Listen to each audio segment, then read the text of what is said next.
Nowadays, there's so much content on social media. It feels like everybody's giving money advice left and right. And so it's hard to know who you can trust and what advice you can trust.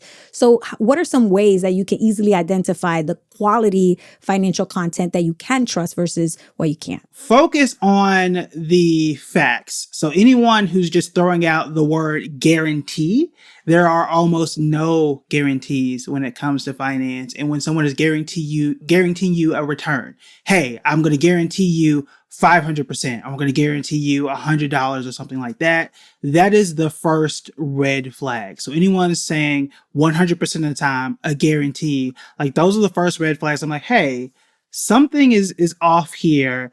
It's a little too good to be true. And in terms of the people that are giving the advice, is there any red flags in terms of like these types of creators versus those, or do you feel like it's more so the content that they're creating? Yeah, it's more so the content, because it's hard to judge by appearance, right? It used to be like, hey, this person's wearing a suit and tie and they're more trustworthy. It's what people felt like, but that's not the case, especially now. Like I can be wearing a polo, I can be wearing a t-shirt. A lot of times I wear hoodies. You can wear whatever you want, right? And be a trustworthy person. So it's not necessarily like by appearance, but it's really about the content and what they're saying. So you really want to be paying attention to those red flags. And what are they saying? How are they saying it? And then digging into what are their credentials? What is their history? And then like taking that and really applying it and kind of putting that through your filter to see whether or not that person is trustworthy and can you believe what it is that they're telling you. Credentials are important. Yeah. Like, you can't just go around calling yourself a doctor if you don't have a medical degree. Yeah. And when it comes to finance, like there's a lot of like really important credentials out there that helps you to know, hey, this person is legit. This person has, their license, their certificate, that, credibility, right? So tell us, what are some of the important ones that would stand out in the industry? Yes. So there is an alphabet soup out there, but there are a few main ones that you want to pay attention to. So the most popular one is called the CFP. That's the Certified Financial Planner. That means that you have been in the field for a minimum of 3 years and you know several different areas of finance. Many people call this the gold standard of financial planning. So that's one of them. Another one is a CPA. That is someone who primarily focuses on taxes. There's also something called a CFA. There's a Chartered Financial Analyst. And that one's a lot more complex. But these people really dig into the stock part of it and really figure out what is a good investment to buy. If you have that credential, just like you would a doctor, they're going to make sure that you know that they have that. Just verify that that person is who they said that they are. When you're looking to work with financial professionals, there's a term fiduciary that comes up a lot. And I know it's very, very important, but a lot of people don't understand why. So can you explain the term and why it is so critical to understand it? Yes. So a fiduciary and someone who has a fiduciary duty means that they are supposed to do what is in the best interest of you. And for example, that means that if there is an investment, right, and that investment comes with a fee, someone who does not have a fiduciary duty, they could just give you the thing that's going to pay them the most money, but may not give you the best return. When it comes to working one-on-one with potentially a CFP or a CFA or somebody who is going to give you one-on-one advice, is that something that every one of us should be trying to do? Or like, how do you know if or like when it makes sense to go and seek out one of these financial professionals to work with you one-on-one? Yeah, it really depends on what your preference is. So it is not 100% required for everyone to have to work with a planner. You don't have to. Some people are more hands-on and just more interested in this topic where they want to do this themselves. I have an uncle that likes to work on his own car. That ain't me. I just, no, it's not something I want to do. I don't change my own oil. Some people really like that, and that's totally fine. Other people don't have time for it, and they just would rather hand that off to someone else. So it really depends on what you want to do and how complex your situation is. So it's totally up to you. What I would say, though, is the more complex the situation is, the more questions you have to answer and the bigger your life becomes, I would start to lean more towards getting a planner. For me, once my life got bigger and I started to grow a family, I started to get a house, I'm like, all right, let's bring somebody in so they can start to figure these things out so I can go and focus on other things. So if you think that you might want to work with somebody one-on-one, do you need to have like a whole lot of money in order to get help from somebody who is a fiduciary? No, not anymore. Now, 20 or 25 years ago, before my time, yes, you used to need that amount of money. And the number used to be $250,000. So thankfully, no, you don't need that money anymore. You have what is called fee-only financial planners, where they charge a flat fee to work with you regardless of how much money you have, which makes financial planning a lot more accessible for everyone. So let's say that you decide that you do want to meet with somebody one-on-one who can help you with some of your financial planning.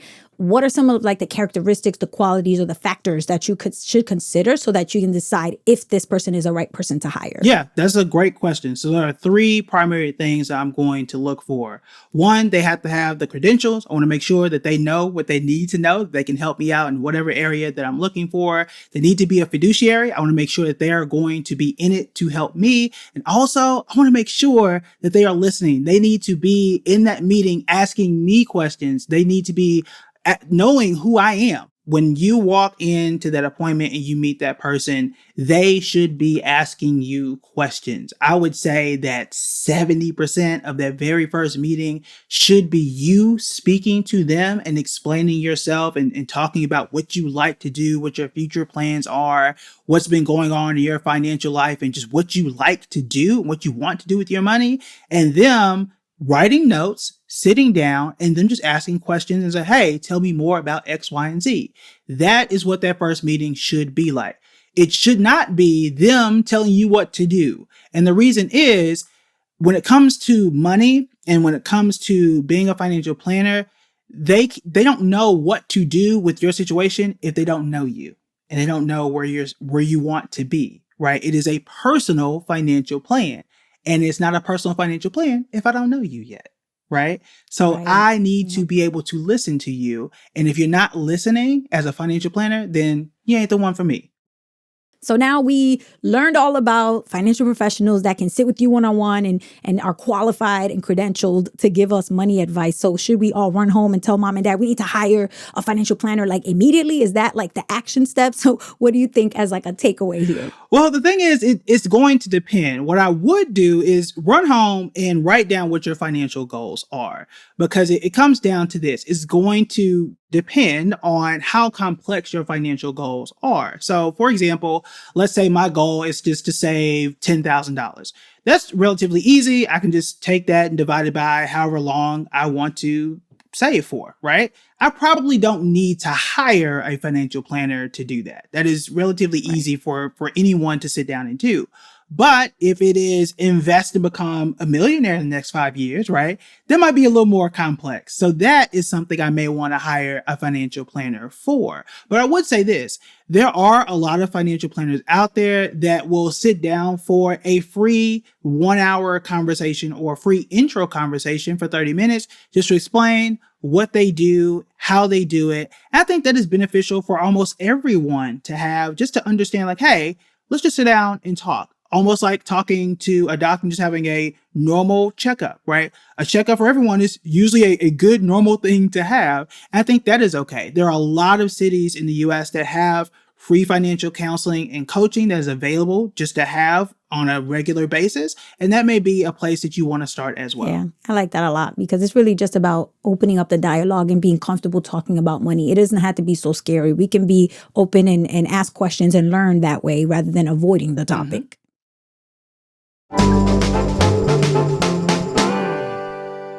Here are some vocabulary terms for today's episode. Credential, a license that shows someone is qualified to do their job.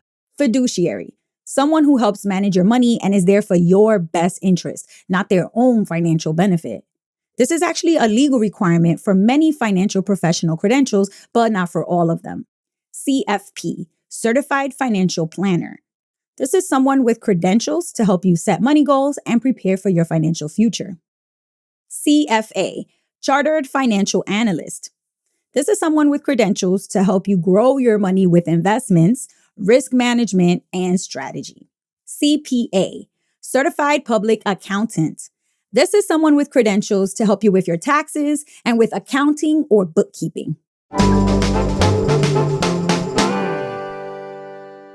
Okay, so Kevin gave us a lot of really good tips about what to look out for, what to watch out for when we're on social media, especially when people are trying to tell us what to do with money and just how to look for whether they're qualified to do that or not. So I want to just put some of this stuff into practice. I always get stuff on my For You page and on my Explore about finance, money, especially about investing. And I guess because that's the kind of content that I like to watch. So I just want to pull some up and see, what are people saying and then kind of react now that I know what to look out for. This is my list of 5 stocks that are going to absolutely skyrocket in 2024. Okay, I already had to pause it. Telling somebody they're going to be rich, I'm sure that's just like a hook or whatever, that's fine. But then when you go and watch the video and he says, these are stocks that are absolutely going to skyrocket in 2024, that language of absolutely, it's going back to what Kevin said, that guarantee. So to me, automatically, when he said absolutely will skyrocket in 2024, I'm sorry. I'm not even going to watch this video because this person didn't give us any disclaimers. There's no nuance. And it's obviously something that's claiming 100%, which, obviously can't be true. I became financially free at the age of 33 years old as a former public school math teacher, and these are the 3 best tips I can give you as a self-made millionaire. 1, you have to live below your means and stop buying stupid things. A self-made millionaire, that's great. That's your experience. But is that credentials or qualifications to then tell someone else what to do with their money so that they can reach their financial goals? I would say no, right? And I'm not saying this person is not credentialed or qualified. They clearly share that they do have credentials to teach, right? That, hey, I used to be a teacher. I'm a former math teacher. And on their profile, it says that they have a license to teach in the state of California. That's great. But listen, so do I. I have a license to teach. I have my master's in education. That qualifies me to be a licensed teacher in a school building. So just be careful and be cautious of that. People will tell you that they have an MBA, that they have a PhD, that they have all these degrees, but that's different from the type of license and credential that you need to give somebody financial advice. The top 5 stocks you should buy to get rich. Were you about to listen to me? If so, I've got some advice for you. Don't do that. If some YouTuber or TikToker gives you stock picks and says they have some special information about it, they're either lying or they're not, and that's illegal. That's called insider trading. Okay, I love this guy. I love this video just because, first of all, the hook sounds like all the other stuff that we see on social media. 5 stocks to get rich, right? And you watch it and you're like, oh, okay, here we go. The switch was perfect. Chef's kiss. I just love how he flipped it on us. So the fact that he's teaching us that, hey, this is actually illegal for someone to go on here and tell you something that is not public yet and tell you to do something or make a move with money based off what they're telling you, that's illegal. So I just love the education on here. I love the switch up. And, again, the points that he's making are really true about how much content we see just like this. So just a quick recap. We know that Kevin said to make sure if anybody says the word guarantee or, definitely or absolutely or this kind of strong language, that is a big red flag because nobody can guarantee you results when it comes to money. The second thing is if it sounds too good to be true, if they're making promises or telling you that this result is going to happen, if it's too good to be true, or if it sounds too good to be true, it probably is. And they're probably just trying to push products or services onto you that benefit them and not necessarily you. The next thing is just to know if the person that's creating the content is actually trustworthy. And that's usually directly connected to their credentials, right? Look for people that are qualified to actually, talk about this topic and have that expertise because they've studied it, right? And they have a license, not just because they are passionate and they like doing it for fun. And then the last thing I would say is look for language that recognizes and acknowledges the nuance in the financial world. Look for people that will tell you it depends. When you're trying to make a decision and you're comparison shopping, it depends on what factors you care about. Or it depends on your goals. It depends on what you want to achieve or how much money you have, right? Your family situation. So that kind of language is always really good because it means that the person is acknowledging that this is nuanced and that there's no just right or wrong answer that's going to be a blanket answer that works for everybody. So when you're on social media, now just be extra vigilant because there's a lot of content out there and it's your job to sift through and know what's, kind of right and what's at least more positive and what the kind of stuff that we definitely want to stay away from.